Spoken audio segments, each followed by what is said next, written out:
Kibarua kwa Wanyarwanda hii, kibarua kiwafikie Watwagira, kibarua kiwafikie Wakigeri, kibarua kiwafikie Bizimungu, kibarua kiwafikie Wakagame, muambie Noa, itikeni muketi pameza, simuwache visingizio, na majirani wapumue Noa.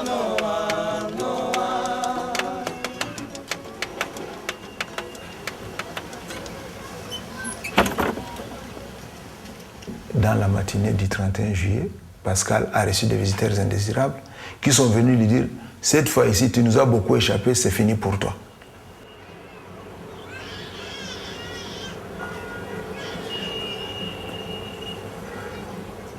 Il revenait de Kigali la veille, où il avait été, parce qu'il travaille déjà à la LDG, la Ligue de droits de l'homme dans les Grands Lacs. Il revenait. On nous a dit qu'il était suivi déjà depuis Kigali. Il y avait une connexion entre Kigali et ici, c'est ça qu'on nous a dit. Et il a été visité chez lui et il a été tué froidement, comme ça, abattu froidement devant sa femme et ses enfants.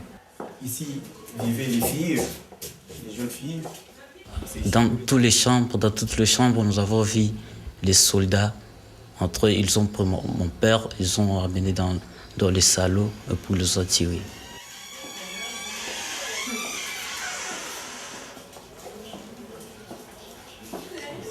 Son épouse est restée à crier au secours, mais qu'est-ce que vous voulez? Ça n'a pas été possible, c'était tard. On l'a emporté à l'hôpital. Bon, c'était fatal parce que le sang a coulé et on ne pouvait plus le sauver. Pascal Kabungulu Kibembi a été assassiné en juillet 2005. C'était un défenseur des droits humains reconnu et respecté. Il dirigeait Héritiers de la Justice, une association très active dans la province du Sud Kivu, à l'est du pays. Kwa kifo ya Pascal Kabungulu, Pascal alikufa sababu ya kutetea watu. Hakuwa na magofri ya mtu fulani. Lakini sababu alikuwa anatetea watu, droit de l'homme, na ndio sababu alimuua Kabungulu. Pascal, c'est le genre de personne qui n'a jamais eu peur de dire la vérité, à qui mérite qu'on lui dise la vérité, en regardant cette personne dans les yeux. Ça, c'est Pascal.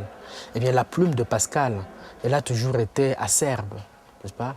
Le discours de Pascal, il a toujours été tranchant, mais c'est-à-dire sans extrémisme. L'artisan de paix que nous voulons former et l'artisan de paix que nous sommes, parce que nous devons nous considérer dès maintenant comme des artisans de paix, c'est le sel de la vie. C'est ce que j'ai pu retenir. Et je reste convaincu donc qu'une paix véritable et durable se fonde sur vous, les hommes, pas sur les arbres. C'est l'activiste des droits humains dans cette province qui faisait son travail de manière objective. Et cela ne pouvait pas plaire à tout le monde, surtout aux violateurs des droits humains. Je me suis sentie plus particulièrement touchée parce que je me rappelle qu'il m'a aussi appuyée plusieurs fois quand moi-même, en tant qu'activiste, j'étais aussi traquée d'une manière ou d'une autre. Leurs défauts, exploitez également leurs qualités et rassurez-vous, nous aurons un avenir radieux. Nous savons que Pascal est mort, ce n'est pas un mort au hasard. Ça doit être conséquemment au travail qu'il fait, le travail des défenseurs des droits de l'homme. Pour avoir dénoncé l'enterrement des femmes vivantes à Mwenga, l'héritier de la justice a dénoncé les comportements de certains officiers militaires à Kamituga, qui avaient entre autres érigé un principe de détournement des biens publics, en faisant un système 1 divisé par 2. Et un jour, Pascal était invité dans la salle de l'auditeur, et où c'est un officier de la place à l'époque, Thierry Lunga lui dira, est-ce que tu sauras supporter mon poids? Devant l'auditeur, dans les bureaux de l'auditeur, il lui a proféré les menaces de mort.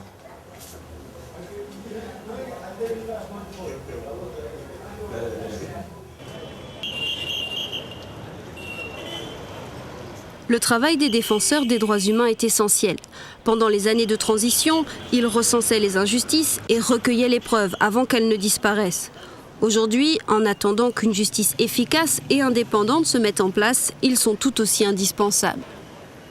Moi, je me dis toujours qu'au Congo, c'est comme si le quorum de mort n'était pas encore atteint. Nous sommes à 4 millions, directs ou indirects, victimes de ces guerres-là. Pour le moment, dans les forêts, ça continue. Même ici en ville, ça continue. Est-ce qu'on doit continuer à vivre dans un état sauvage au moment où nous sommes vers la civilisation? C'est le XXIe siècle, je pense qu'il faut que les choses s'améliorent. Dans cette partie du pays qui fait partie intégrante de la région des Grands Lacs, les cas de violation massive des droits de l'homme ont été les plus nombreux, ce qui peut-être par effet d'entraînement a fait que face à l'effritement des pouvoirs publics, les gens se sont organisés dans le mouvement associatif pour pouvoir porter haut leurs revendications, les dénonciations dans ces domaines-là.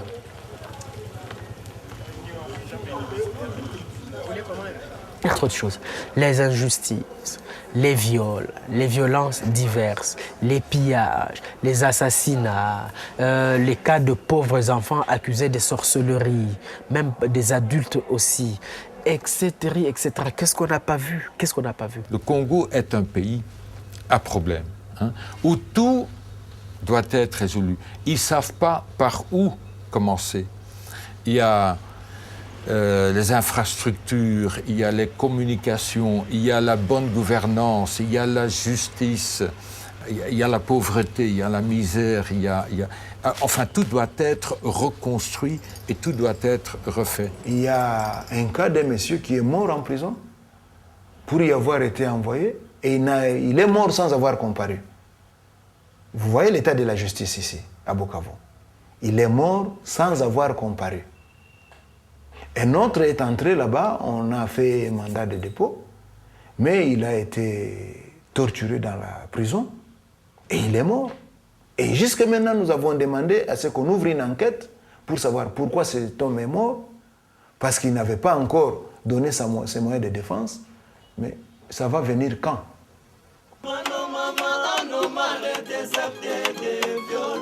Nos filles souffrent aussi des actes de viol. Nos mamans s'interrogeaient. Qui alors punira ces inconscients, ces insensés? À quand la punition à ces barbares et ces violeurs qui dédommagera la femme qui a longtemps souffert, qui a été sacrifiée. La population de Bukavu était présente en masse lors de l'ouverture du procès. Elle avait compris l'enjeu du travail d'un défenseur comme Pascal Kabungulu. Monsieur le juge présent, membre de la composition, l'officier du ministère public, l'audience suspendue reprend son cours normal. L'audience suspendue reprend son cours normal. Le procès va commencer au niveau de l'auditorat de garnison, où on fera défiler bon nombre de gens, civils et militaires. Jusqu'à un certain moment, ça sera l'implication de l'ex-vice-gouverneur de Daskaningini, qui viendra aussi donner sa version des faits. Et l'affaire va évoluer jusqu'au moment où ça sera le colonel Thierry Lunga qui sera le dernier à être entendu et inculpé. Et lors de son inculpation, il a pris l'arme, il a braqué le tribunal. Je me rappelle que j'étais juste à côté. Ce colonel, c'est un malabar, vraiment un malabar. Il a bondi pour se saisir d'une arme. Des militaires qui gardaient, n'est-ce pas, le procès. Dieu merci qu'il y a eu une forte résistance. Et bien ça, c'était la première fois, on l'a maîtrisé. Il est revenu à la charge la deuxième fois. Lorsqu'on le ramenait, il s'est débarrassé de ceux qui le tenaient. Il a bondi encore sur une arme. Là, ça a été encore une bagarre terrible. Dieu merci, il n'a pas pu avoir cette arme-là et tout le monde partait parce que c'était un procès public. Il y avait un monde fou. S'il était parvenu à arracher une de ces armes-là, eh bien, c'était un carnage terrible. D'autant plus que nous avons appris par la suite qu'il y avait ses complices qui étaient dans les environs aussi. Donc, vous comprenez ce que ça aurait produit, n'est-ce pas? Okay? Voilà un peu l'image que je vous donne de ce procès-là. Comment, n'est-ce pas, il a fini ce jour-là. Et monsieur a été arrêté. On les a amenés quand même. Après, on les a amenés en prison ce même jour. Et la même nuit, on les a sortis de prison. Le 12 décembre, nous assistons à la proclamation du verdict, du moins de l'auditorat de garnison, qui va se déclarer incompétente de juger l'affaire parce que ceux qui étaient inculpés en dernier ressort avaient le statut de gouverneur et l'autre est le lieutenant-colonel, qui sont des grades supérieurs au grade de l'auditeur instruisant les procès. Depuis lors, l'affaire s'est arrêtée. L'affaire a aussi eu des répercussions sur la sécurité de certains des journalistes qui avaient couvert le procès. Comme le procès intéressait toute la communauté sud-kivusienne et donc en particulier toute la communauté de Bukavu, nous étions tenus à suivre la marche de ce procès jour après jour pour pouvoir rendre compte à la population pendant nos éditions d'information. Ça, c'est une chose. Sur le deuxième plan, c'était ce qui était impliqué dans le procès. Donc, ce qui devait comparaître comme soit témoin, comme accusé, ceux-là, ils prennent la chose autrement. Et donc, comme c'était essentiellement des militaires, il y a eu effectivement des journalistes qui ont été menacés. À 2 h du matin, mon épouse me dit, on frappe à la porte. Je me réveille en sursaut, j'ouvre cette porte, je vais à l'extérieur, j'ouvre encore. Juste, je me trouve devant des militaires, très bien habillés. Je me dis, monsieur, nous sommes venus chercher la photo de Desbald, tenant un micro, la photo de Thierry Ilonga, l'arme à la main, parce qu'effectivement, quand il avait dérangé le procès, j'avais tiré une photo. J'ai dit, sincèrement, je n'ai rien. Bon, ils sont regardés, ils ont pris leurs armes. Enfin, ils ont essayé de charger, je pense. J'ai commencé à transpirer partout. J'ai même fait pipi, hein, ça c'est vrai. Après, ils ont vu que je n'avais rien. L'Union nationale de la presse du Congo, qui est l'organisation fêtière au niveau des journalistes de tout le pays, et aussi sa rédaction à Louis Baraïga, qui a reçu les menaces, se sont chargés effectivement d'en parler à l'autorité. Nous en avons parlé à l'autorité provinciale, au gouverneur en personne. Les journalistes sont la bienvenue chez moi et j'ai pris certaines mesures d'ordre sécuritaire en ce qui les concerne. Je peux vous assurer que, et je touche le bois, j'espère qu'il n'y a rien qui leur arrivera. Quand vous dénoncez des cas comme ça, bon, pour eux ça suffit, hein, ils sont au courant et ils déploient généralement aucune mesure, n'est-ce pas, pour venir en aide aux acteurs en détresse ou en difficulté comme ça. Jamais. Je n'ai jamais vu ça. Tant que la communauté internationale est présente, via la mission des Nations Unies au Congo, les enquêteurs et les journalistes qui travaillent sous couvert de la MONUC bénéficient d'une relative protection.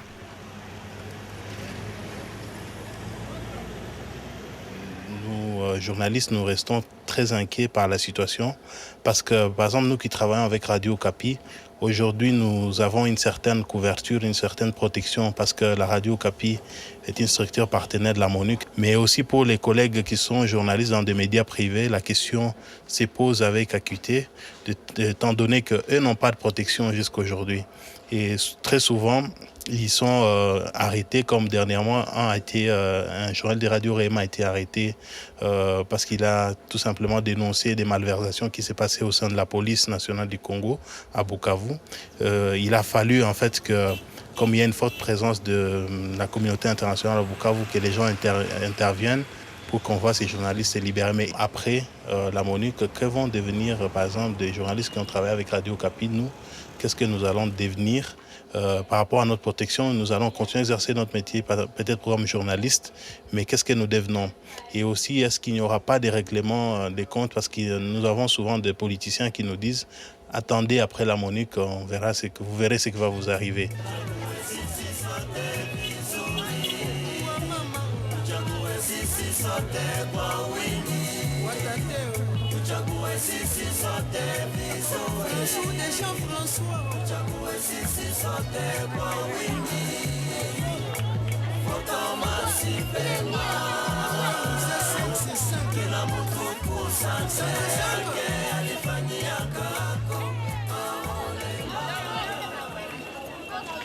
Soutenus surtout par la coopération internationale, les défenseurs des droits humains n'ont jamais baissé les bras.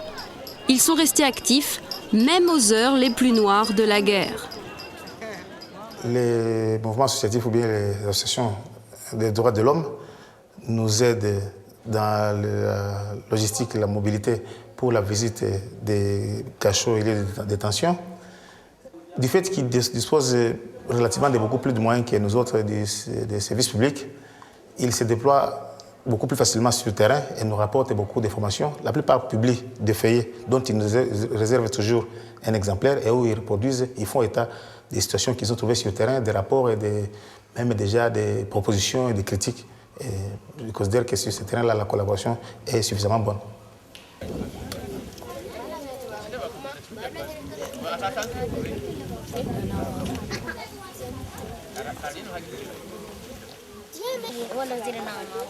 Nous sommes venus ici pour des dossiers judiciaires que nous avons au niveau de notre bureau, du cas de plusieurs femmes du groupement de Mumosho dans le territoire de Kabare qui viennent solliciter une assistance dans des conflits de champs.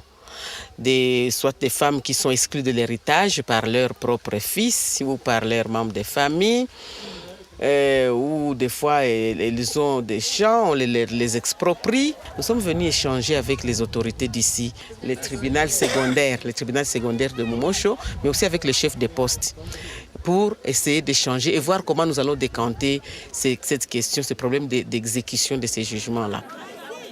Il y a 2 jours qu'on est venu m'alerter ici, comme quoi il y a une maman qu'on cherchait à lapider dans un village ici, un village voisin. Bon, moi-même, j'ai pris l'initiative de me rendre sur les lieux. Arrivé là-bas, j'ai trouvé tout un monde. Les gens qui détenaient des machettes, des bâtons, des pierres, avec l'intention de voir comment mettre fin à la vie d'une maman. Quand je suis arrivé là-bas, j'ai maîtrisé la situation. Par après, j'ai dirigé la maman jusqu'ici. Je sais que la police n'a pas de moyens, mais vous devriez être en train de l'assister. Ou alors, si vous ne l'assistez pas, que ce soit le chef de poste qui l'assiste. Mais l'administration doit l'assister. Elle est ici depuis 2 jours. Bon, je ne sais plus quoi faire d'elle. C'est pourquoi je voulais demander votre assistance en tant qu'une organisation de la défense des droits, surtout de la femme, pour chercher à trouver une solution à ces problèmes. Le commandant a tout fait pour que la femme trouve où aller dormir chez ses membres de famille dans le village voisin. Là aussi, elle a dormi une fois, après on l'a chassée le lendemain, parce que toujours là aussi on a peur de la sorcière.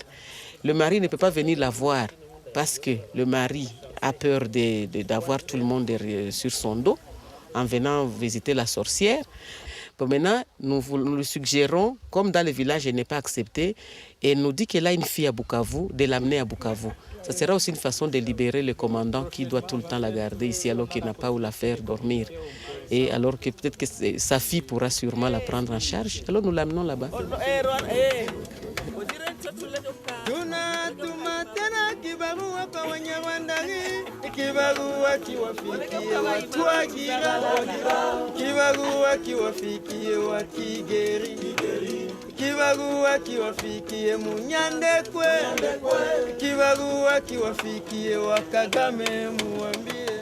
Le 10 décembre 2005, Venancy a reçu le prix des défenseurs des droits humains, créé en mémoire de Pascal Kabungulu. Elle connaissait l'activiste assassiné. C'était un compagnon de lutte, on a été avec lui tout le temps. Et avant même qu'il ne meure, parce qu'on pensait, il était passé ici, dans ce bureau, où il me disait, Venancy, nous devons commémorer la journée de la prise de Bukavu par Nkunda Mutebutsi. Moi, j'ai les moyens, toi, tu as l'organisation et les idées. Organise, je prends en charge. OK. Mais voilà, après ça, les choses se sont passées autrement. On ne s'est plus vu.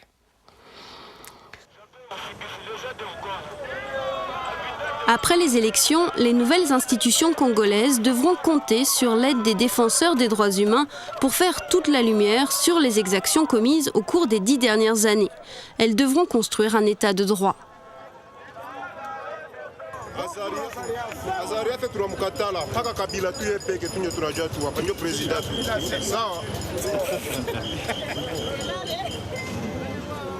Je sais que la population attend les élections. Et ça prête pour les élections. Parce que pour la population, c'est l'occasion de sanctionner les dirigeants qui étaient là depuis longtemps. Tous ces gens-là qui ont tué, ils sont là. Ils sont en train de solliciter aussi les suffrages des urnes. Et moi, je me dis, bon, leur place n'est pas au pouvoir, c'est en prison plutôt. Sinon, c'est trop facile. Hein. S'il n'y a pas de sanctions, s'il n'y a pas de pénalités, tous les autres qui ont raté vont reprendre les armes et récupérer le pouvoir. Parce que finalement, c'est l'impunité. Et le plus grand mal de notre société, c'est la mauvaise gouvernance et l'impunité. Il y a beaucoup de choses à corriger par rapport à la transition. Il y a beaucoup de choses à corriger par rapport à la période avant la transition, c'est-à-dire depuis l'indépendance de notre pays. Il y a beaucoup de choses à faire. Il y a trop de travail. Et pour tous ceux qui briguent un poste au Parlement, un siège au Parlement, je pense qu'ils devraient comprendre qu'on ne va pas pour trouver de l'argent là-bas. On va franchement pour un travail de pionnier. Pour baliser justement la voie pour les 5 années prochaines, n'est-ce pas? Okay. Voilà. J'ai beaucoup d'admiration pour toutes les personnes, les hommes et les femmes congolais qui se sont engagés dans des conditions extrêmement difficiles pour la défense des droits humains. Mais maintenant, il doit y avoir vraiment un démarrage parce que la démocratie ou le processus que nous vivons actuellement ne touche pas à son aboutissement de par les élections. En fait, c'est un véritable démarrage de la culture et des pratiques démocratiques. Il faut qu'on arrive à dissocier ce qui est réellement dû à la guerre et ce qui est dû aux violations des droits de l'homme. Alors, lorsque l'état de droit sera installé chez nous, nous osons croire, parce qu'il y a parmi les institutions citoyennes, il y a la commission Vérité et Réconciliation. Nous osons croire qu'on pourra dénoncer tout ce qui a été caché. Et à ce moment-là, nous, en tant que médias, nous allons aider à dénoncer, nous allons aider à amener le pouvoir, à ce moment-là, le pouvoir judiciaire, à punir les coupables et à blanchir ceux qui seraient considérés comme innocents à cette époque-là. Les autorités auront-elles la volonté politique d'assurer la protection des défenseurs et des journalistes? Résoudre définitivement l'affaire Kabungulu serait un signal politique fort. Kabungulu, ce n'est pas le seul cas dont nous devons nous occuper, dont les autorités congolaises sont obligées de s'occuper, la justice congolaise, j'entends. Mais cela étant dit, soyez assurés de l'engagement de mon pays, de cette ambassade, de moi personnellement, de mes collaborateurs, pour en savoir plus, le plus vite, en savoir déjà quelque chose. Pourquoi ça n'avance pas? J'étais à Bukavu il y a pas longtemps et c'est la question que j'ai posée à plusieurs personnes et je n'ai pas obtenu des réponses satisfaisantes. Je reconnais qu'il y a eu légion de violations des droits de l'homme ici chez nous. Et je reconnais que les violeurs de ces droits de l'homme sont restés impunis pour la plupart jusqu'à ce jour. Mais je peux vous dire qu'avec ma prise de fonction en tant que gouverneur de province, la demande que la population a faite au chef de l'État et moi-même insistant, le chef de l'État m'a donné feu vert pour que les procès reprennent et pour que finissent enfin les temps de l'impunité. Obtenir vérité, justice et réparation pour les souffrances de millions de citoyens congolais, c'est le combat des défenseurs des droits humains. C'est aussi l'espoir de la famille de Pascal Kabungulu. Kabungulu alikuwa baba yetu, alikuwa mtoto wetu, alikuwa rafiki yetu. Na kama alikufa juu ya kweli. Que la justice fasse quelque chose sur la famille et sur la mort de Kabungulu. Parce que l'impunité, c'est comme une arme ici au Congo, l'impunité. Et si au moins on pourrait punir tous ces gens-là, les malfaiteurs, peut-être ils peuvent laisser de faire ces choses-là. Awe, kibarua di kitawafikia, kilishaka wafikia na wakasikia. Tuna Noah, Noah, Noah. Ça va.